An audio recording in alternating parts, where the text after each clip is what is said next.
साथियों, आज आईएमडी के 150 वर्ष पर मैं मौसम विज्ञान को लेकर भारत के हजारों वर्षों के अनुभव, उसकी विशेषज्ञता की भी चर्चा करूंगा।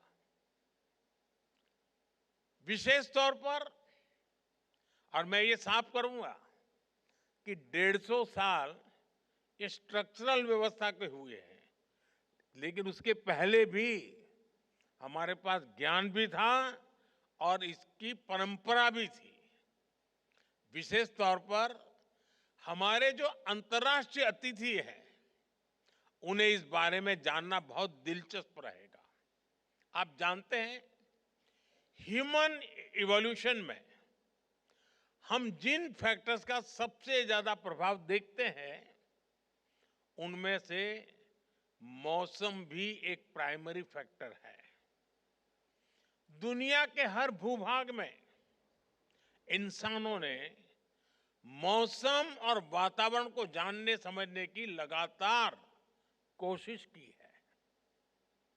इस दिशा में भारत एक ऐसा देश है जहां हजारों वर्ष पूर्व भी मौसम विज्ञान के क्षेत्र में व्यवस्थित स्टडी और रिसर्च हुई। हमारे यहां पारंपरिक ज्ञान को लिपिबद्ध किया गया, रिफाइन किया गया। हमारे यहां वेदों, संहिताओं और सूर्य सिद्धांत जैसे ज्योतिषीय ग्रंथों में मौसम विज्ञान पर बहुत काम हुआ था। तमिलनाडु के संगम साहित्य और उत्तर में गाग भड्री के लोक साहित्य में भी बहुत सी जानकारी उपलब्ध है। और ये मौसम विज्ञान केवल एक सेपरेट ब्रांच नहीं थी, इनमें एस्ट्रोनॉमिकल कैलकुलेशंस भी थी, क्लाइमेट स्टडीज भी थी, एनिमल बिहेवियर भी था और सामाजिक अनुभव भी थे। हमारे यहां प्लेनेटरी पोजीशन पर जितना गणितीय काम, मैथमेटिकल वर्क हुआ, वो पूरी दुनिया जानती है। हमारे ऋषियों ने ग्रहों की स्थितियों को समझा। हमने राशियों, नक्षत्रों और मौसम से जुड़ी गणनाएं की। कृषि पराशर ऋषि और बृहद संहिता जैसे ग्रंथों में बादलों के निर्माण और उनके प्रकार तक उस पर गहरा अध्ययन मिलता है। कृषि पराशर में कहा गया है, अतिवातम च निर्वातम, अति उष्णम चाति शीतलम, अत्यभ्रंच निर्भ्रंच षड्विधम मेघ लक्षणम। अर्थात हायर और लोअर एटमॉस्फेरिक प्रेशर, हायर और लोअर टेम्परेचर, इनसे बादलों के लक्षण और वर्षा प्रभावित होती है। आप कल्पना कर सकते हैं, सैकड़ों हजारों वर्ष पूर्व बिना आधुनिक मशीनरी के उन ऋषियों ने, उन विद्वानों ने कितना शोध किया होगा।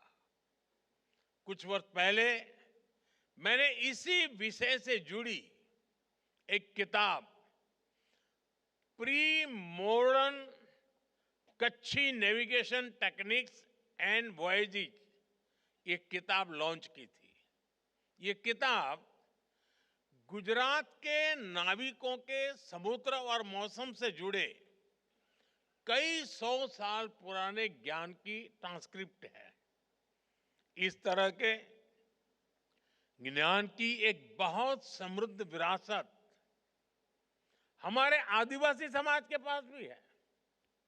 इसके पीछे नेचर की समझ और एनिमल बिहेवियर का बहुत बारीक अध्ययन शामिल है। मुझे याद है, बहुत करीब 50 साल से भी ज्यादा समय हो गया होगा, मैं कुछ सिमर गिर फॉरेस्ट में समय बिताने गया था। तो वहां सरकार के लोग एक आदिवासी बच्चे को हर महीने 30 रुपया देते थे मानधन। तो मैंने पूछा, ये क्या है, इस बच्चे को क्यों ये पैसा दिया जाता? बोले, इस बच्चे में एक विशिष्ट प्रकार का सामर्थ्य है। अगर जंगल में दूर दूर भी कहीं आग लगी हो तो प्रारंभ में इसको पता चलता है कहीं आग लगी है। उसमें वो सेंसेशन था और वो तुरंत सिस्टम को बताता था, और इसलिए उसको हम 30 रुपया देते थे। यानी उस आदिवासी बच्चे में जो भी उसकी क्षमता रही होगी, वो बता देता था कि साहब इस दिशा में से कहीं मुझे स्मेल आ रही है। साथियों, आज समय है हम इस दिशा में और ज्यादा रिसर्च करें। जो ज्ञान प्रामाणिक हो उसे आधुनिक साइंस से लिंक करने के तरीकों को तलाशें।